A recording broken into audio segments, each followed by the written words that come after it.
Greetings. This is TK Trav, aka Travis Magus, here with LVX777. Do you think that you are experiencing demonic possession? Do you think somebody that you know is being possessed by a demon?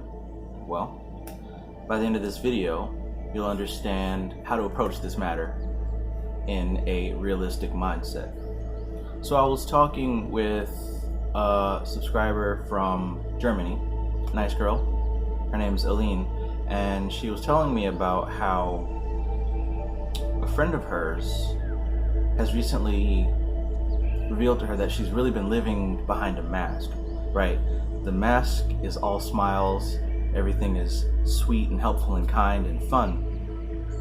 But as usual, when we're faced with a really serious issue, like a life-threatening matter, or someone losing a job, or some type of life-changing event, the real person who you're dealing with starts to come out.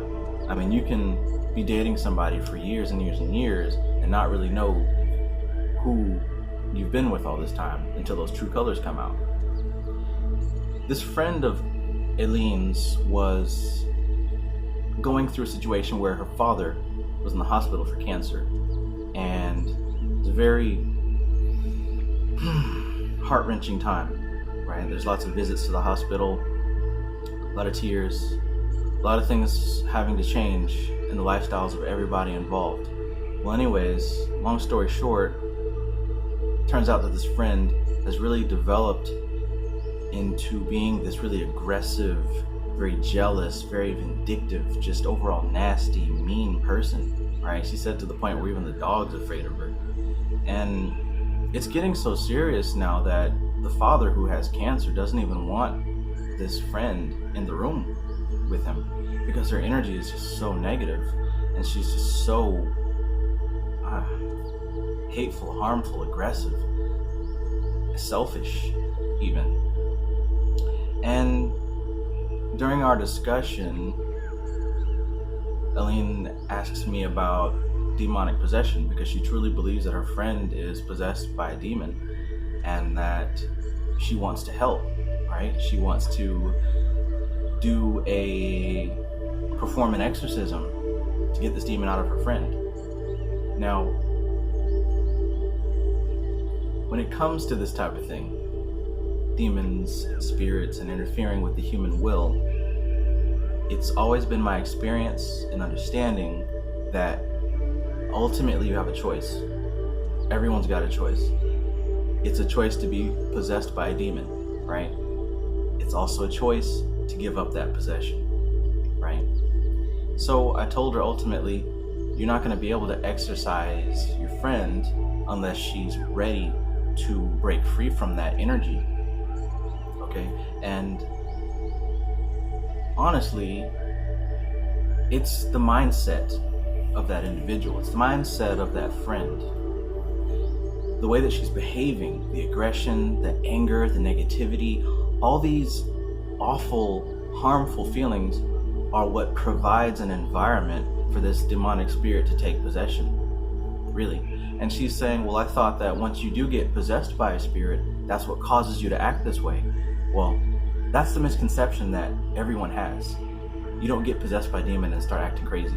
You act crazy, and that provides an environment for demonic possession. Because your frequency is literally how frequent the cycle is, right? How frequently you think, behave, and act in a certain way. Now, it's a gradual downward spiral to be aggressive in a negative way, to be angry, to be jealous, to be envious, to be hateful and hurtful and spiteful. This starts to gradually happen. It increases in frequency until it becomes a personality trait. Once it's a personality trait, you're cultivating that energy. You're cultivating the energy of a person who is negative and nasty. This now opens up the door for demonic possession, not the other way around. So really, in order to dispel this energy and this demon from out of your friend's gonna have to make some changes. She's gonna have to make some changes up here. Even if you grab the priest and y'all splash holy water all over her face, even if that happens and she says, oh, I'm refreshed and I'm free, it's only a matter of time before you start acting like that again. Because you didn't solve the real problem, and the real problem was in here. The real problem was the mindset. Okay? This is why, once again, I find myself saying this often. This is why in my most recent videos, I talk about meditation. I talk about going into your subconscious mind and doing the work for self-healing. That's what I'm talking about, self-love and self-care and things of this nature, the heart chakra. Because where you vibrate, where you resonate, where your frequency is what determines what energy surrounds you and surrounds your life. Okay? If you're thinking negative thoughts, if you're thinking fearful thoughts, if you're getting intimidated by the things that scare you and you're choosing to buckle, choosing to give into those things, you're opening doors and gateways for that type of energy to circulate through your head, through your aura, through your person, right? Don't say that you are a god. Don't say that you are prosperous and prosperity and all these great things are happening to you. Don't say that if you're cultivating backwards, negative, harmful thoughts in your mind. All right, you got to pick one, right? Because if you're confused, you're going to get confused energy. If you're sending mixed signals to the universe, you're going to get mixed results. You're not going to have success in your rituals, right? It's going to be hit and miss because your body, your energy, and your mind are not all on one accord, right? You're half positive, half negative, right? Or 33-66 or whatever. You got to come into alignment with yourself. You got to come into alignment with your will. You got to come into alignment with your emotions. And you have to stay there no matter what's going on out here. All right? If you're having trouble in life, if you're going through situations that are bound to make you upset, choose not to be upset. Choose to focus on your goal. Choose to focus on what it is that you're trying to achieve in life. Choose to focus on what you're working towards. Things change from the inside out. Your vibration goes out and it affects the world, not the other way in, right? See, this is being controlled by the outside environment. When you allow outside circumstances to manipulate how you're feeling, that's not what you want to do. You want to start in here. You want to build the environment. You want to build the landscape of success in here, right? And you want to hold on to it tightly. Who cares about the competition? Who cares about what trouble might happen? Who cares about the fears? Block all that shit out. Focus on it, what's in here. Focus on what you're building, right? Because what you focus on expands. And if you're focusing on fear, doubt, negativity, that's going to expand. If you're going through a situation where someone is dying, where you're losing something, where people around you just don't like you, if you're going through hardship, don't focus on those things that are causing you to have negative feelings. Focus on your inner strength. Focus on what it is that you want to build. Focus on who it is that you want to be. Focus on that. Hold on to that. So that way when reality shows you that you're bad luck, right, Ashton? When reality shows you that no one likes you, when reality shows you that nothing's gonna work, you prove reality wrong by holding on to true reality, what's in here. And you let that come out through your actions, through your vibration. Stay on the frequency of success. Stay on that frequency and watch the world around you start to turn into that. You're gonna find this in any self-help book. You're gonna find this in any book written by any successful entrepreneur. You're gonna find these same types of concepts. Why? Because they work, right?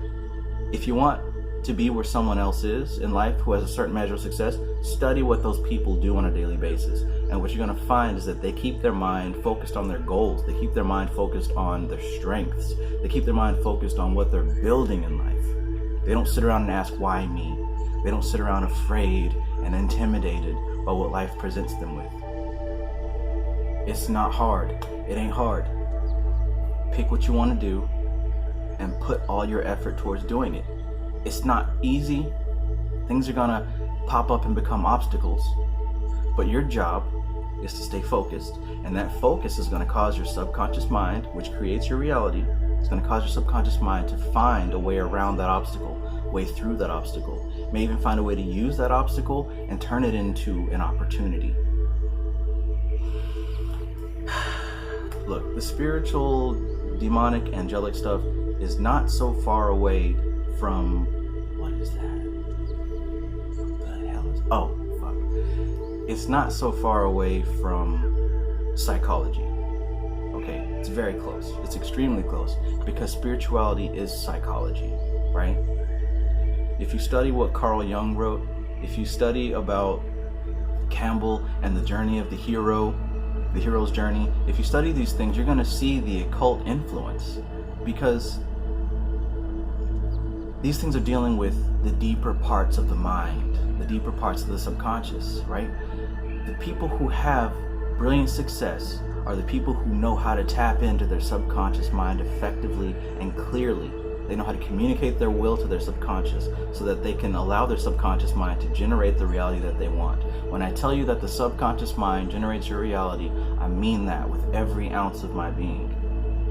Right? This is my purpose here, to tell you, to help you understand that you are in full control of what happens to you. If you don't feel like you were in the past, now's the time to realize that you are right now in this moment. Right now in this moment. Forget whatever happened in the past. It may not have been your fault. May not have been your fault.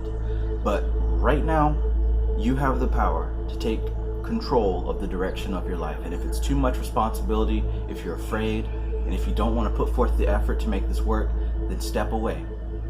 Don't watch any more of my videos, because you're just watching for entertainment instead of actually taking these lessons that I'm trying to help you understand and using them to make your life better. Yeah, it's kind of scary when you realize that you're in the driver's seat, but that's when you gotta trust yourself. That's when you gotta not be intimidated by what you don't know. That's why you gotta take these affirmations and put them to work, right? I am. Thanks, Maxine. I am in full understanding, right? I am powerful. I am God. I am the generator, operator, and destroyer of my reality. I understand divine revelation. Revelation knowledge flows through me. You say these things to yourself.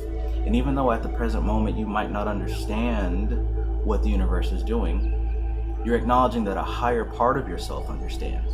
So you're allowing that higher part of yourself to do what it's supposed to do and guide you to evolution, to guide you towards your destiny. Don't leave it to a mystery, spooky ghost, right? Take control of it. Even if that control is a level of yourself that you don't understand yet.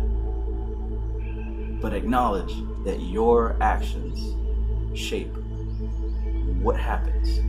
Your thoughts shape your actions.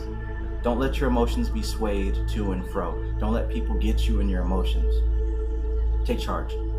Take control. Take hold of this thing. Alright? So, as far as your friend is concerned, you know, if you want to spend energy on her, spend energy being the best you that you can be. When she complains to you, when she tries to get you worked up in your emotions, when she tries to attack you, be like water, right? Don't accept that energy into yourself. Let it bounce off of you. Let it go right back to her. Because when you become a mirror like that, she starts to see her behavior. It might not happen in the first day or the second day, but over time, if you stop reacting to when she's trying to make you react, she's gonna have to see what she's doing. And it's in moments like that a person starts to take into account their behavior. And they decide, once again, do I want to change or do I not want to change? And at the end of the day, if she doesn't want to change, if she doesn't want to work on herself, that is not your problem. That's not your responsibility. You got to love her from afar. You got to be her friend from a distance. She's not your responsibility. The only thing that's your responsibility is your growth. Focus on you. Focus on becoming a better you. Because when you do that, the people around you start to see your light and see the light within themselves, and they start to rise up. Put your boat in the water, because a rising tide lifts all ships. As long as you're working on yourself, this rising tide of consciousness is going to lift you up. So have faith, have confidence. All right. This is TK Trav, aka Travis Magus, here with LVX777.